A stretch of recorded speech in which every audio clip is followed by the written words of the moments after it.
আয়ান, এখন তো গরমের ছুটি পড়ে গেল। আমি তো কাল বা পরশু গ্রামে চলে যাব। এই ছুটিতে তুই কোথায় যাবি ভাবলি? আমি আর কোথায় যাব বল? দাদার বাড়ি নানার বাড়ি সবই তো শহরে। অনেক ইচ্ছা করে বুঝলি গ্রামে কিছুদিন ঘুরে আসতে, কিন্তু কি করব বল, আমার তো আর কেউ গ্রামে থাকে না, তাই কখনো যেতেও পারি না। ও, এই ব্যাপার। তুই একটা কাজ কর, আমার সাথে চল আমাদের গ্রামের বাড়ি। তুই আঙ্কেল আন্টিকে রাজি করা, তারপর চল আমার সাথে। ঠিক আছে, তাহলে আজকে আব্বু আম্মুকে রাজি করাবো।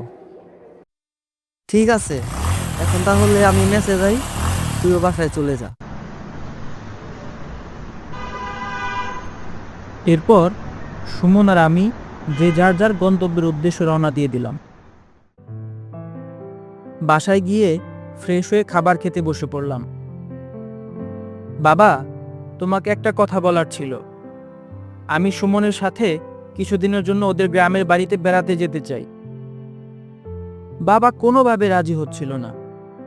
মাকে অনেক বুঝিয়ে সুঝিয়ে বাবাকে রাজি করাতে বললাম। দুইজনে রাজিও হয়ে গেল, সাথে এক গাদে শর্ত জুড়ে দিল। আমি তো মাথা নেড়ে সম্মতি দিয়ে বের হয়ে গেলাম। বাসার সামনে থেকে একটা সিএনজি নিয়ে সোজা সুমনের মেসের সামনে।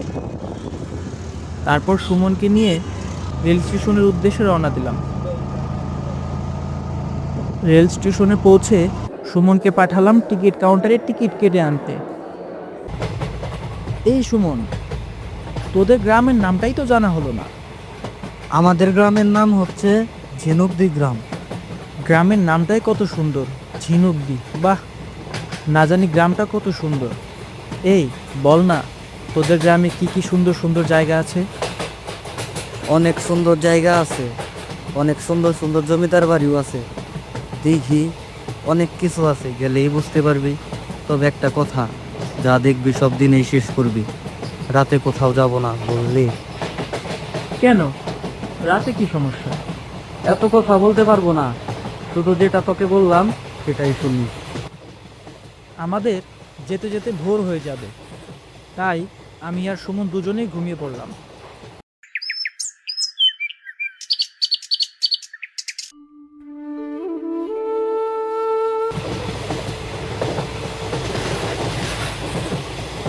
হ্যাঁ, অবশেষে আমার তোদের গ্রামে আসা হলো। এখান থেকে আর কত দূর যেতে হবে? বেশি দূর না, এই তো একটা ভ্যান নেব, তারপর আর 20 মিনিট সময় লাগবে আমাদের যেতে।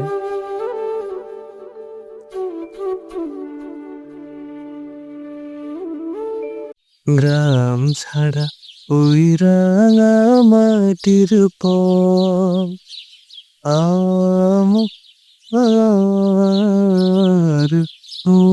ভোলাই রে। ওরে কার পানে মোর হাত বাড়িয়ে লুটিয়ে যায় ধুলায় রে, আমার ভোলাই রে।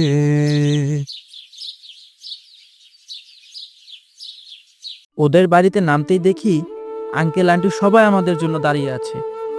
মা, এই হলো আমার বন্ধু আয়ান, যার কথা তোমাকে বলেছিলাম। সুমন সবার সাথে আমাকে পরিচয় করিয়ে দিল। দুপুরের খাবার শেষ করে একটু বিশ্রাম নিতে চলে গেলাম। ও হ্যাঁ, আমি আর সুমন যে ঘরটাতে থাকবো সেটা একটা টিনের ঘর। বিছানার পাশে ছোট্ট একটি জানালা। জানালা দিয়ে তাকালেই বড় একটি শিমুল গাছ। পাশে আর একটি বাড়ি। জানালা দিয়ে গ্রামের দৃশ্য দেখতে দেখতে চোখটা লেগে গেল। ঘুম থেকে উঠে হাঁটতে বের হলাম। সুমন তখনও পড়ে পড়ে ঘুমোচ্ছে।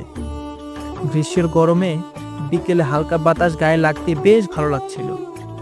আমি হাঁটতে হাঁটতে বেশ কিছুটা এগোতেই কয়েকটা গাছ দেখতে পেলাম। কিছু কিছু গাছে আবার সাইনবোর্ড লাগানো। সাইনবোর্ডে আবার নাম, তারিখ সবকিছু লেখা। বুঝতেছিলাম না কিসের তারিখ দেয়া। যতদূর মনে হয় হয়তো যার যার গাছ তার তার নাম লেখা। গাছগুলো দেখতে দেখতে বেশ অনেক দূর চলে গিয়েছিলাম। কিছুক্ষণ পরে সন্ধ্যা নেমে এলো। আমিও বাড়ির দিকে রওনা দিয়ে দিলাম। আসার সময় সেই রাস্তাটা দিয়েই যাচ্ছিলাম। তখন রাস্তাটা কেমন যেন লাগতে লাগলো। মনে হলো সবগুলো গাছের পেছন থেকে কেউ আমাকে দেখছে। আমি আর সাহস করে পিছনে না তাকিয়ে বাড়িতে যেতেই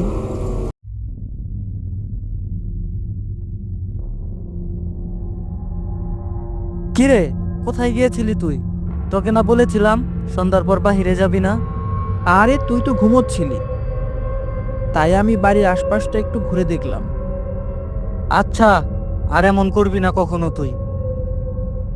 আমি আর কথা বাড়ালাম না। রাতে খাবার খেয়ে শুয়ে পড়লাম।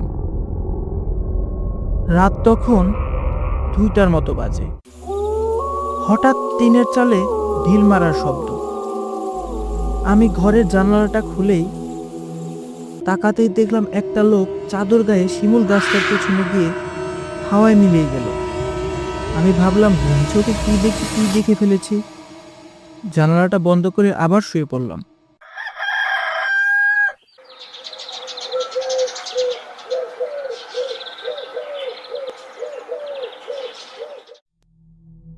সকালে ঘুম থেকে উঠে সুমনকে জিজ্ঞেস করলাম, এই সুমন, রাতে কে যেন টিনের চালে ঢিল ছুঁড়েছে? তোদের এখানের ছেলেরা মনে হয় অনেক দুষ্ট। আমার এই কথা শুনে সুমন কেমন যেন ঘাবড়ে গেল, চোখে মুখে ভয়ের ছাপ। কিছুক্ষণ এভাবে আমার দিকে তাকিয়ে থেকে উত্তর দিল, ও ও কিছু না, হয়তো গাছ থেকে কিছু পড়েছে। তারপর আমি আর সুমন বের হলাম গ্রামটাকে দেখতে।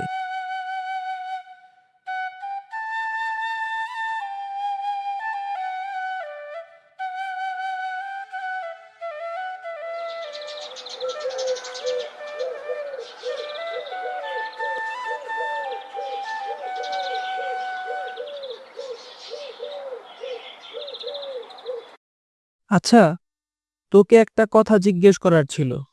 কি বলবি বল। আমি ওই দিন বিকেলে বের হলাম, তখন দেখলাম তোদের বাড়ির পিছনের যে রাস্তা, ওইখানে অনেকগুলো গাছে সাইনবোর্ড লাগানো, সাথে নাম ও তারিখও দেওয়া ছিল। ওইগুলো কি জন্য রে? তুই ওই দিকে আর যাবি না, বুঝলি? রাস্তাটা ভালো না। আমি আর ওকে কোনো কিছু জিজ্ঞেস না করে গ্রামের দৃশ্যগুলো উপভোগ করতে লাগলাম। এই চল, এখন বাড়িতে চলে যাব, সন্ধ্যা নেমে আসছে। রাতে খাওয়া দাওয়া শেষ করে শুয়ে পড়লাম। আগের দিনের মতো ঠিক 2টায় আজকে কে যেন আমার নাম ধরে ডাকলো। হায়ান, এইদিকে এসো। হায়ান, আমি জানালা খুলে দেখলাম শিমুল গাছের ওইখানে থেকে কে যেন আমাকে ডাকছে।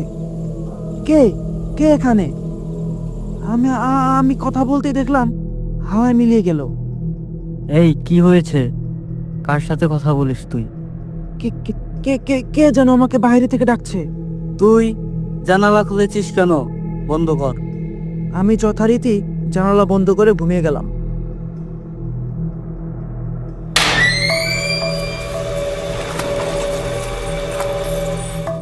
পরের দিন আমি বাড়ির পিছনে শিমুল গাছটার নিচে হাঁটতে লাগলাম, দেখতে লাগলাম।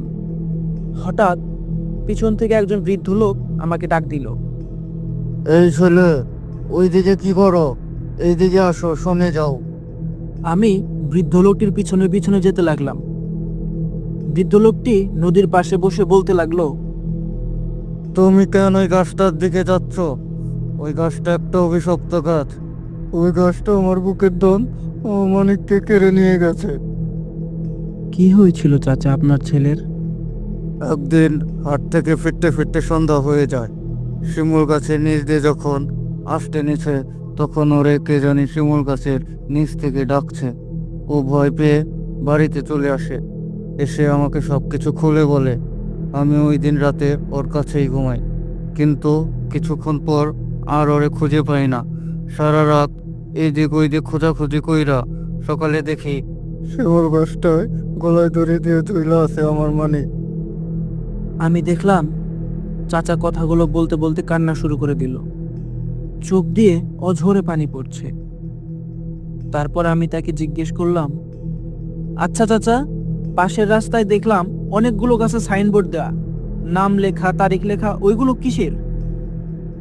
ওইগুলো হলো ওই অবয়ব, যারে যারে যে গাছে মারছে সেই সেই গাছে ওই সব লোকের নাম, আর যে তারিখে মারা গেছে ওই তারিখ।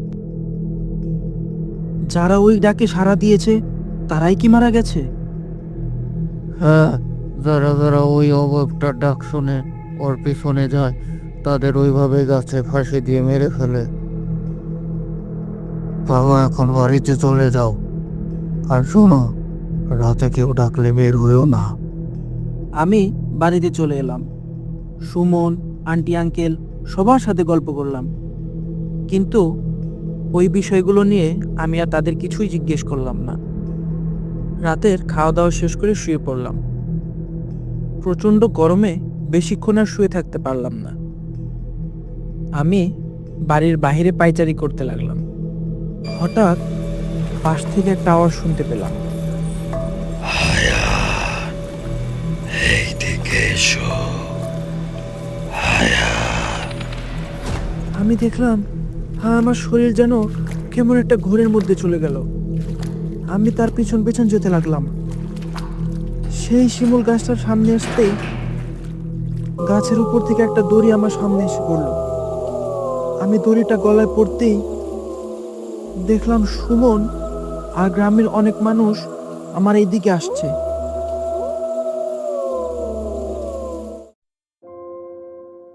পরদিন নিজেকে আবিষ্কার করি বিছানায়। আমি আর সুমন তাড়াতাড়ি রেডি হয়ে শহরে চলে আসি। অনেক দিন অসুস্থ ছিলাম। পরবর্তীতে সুমনের কাছ থেকে শুনলাম ওই ছায়াটা নাকি হারু নামে একটা লোকের ছিল। সে অনেক দিন অসুস্থ ছিল, কিন্তু গ্রামের কেউই তাকে একটু সাহায্যও করেনি। কেউ এক মুঠো খাবারও দেয়নি। তার দুকুলে কেউ ছিল না।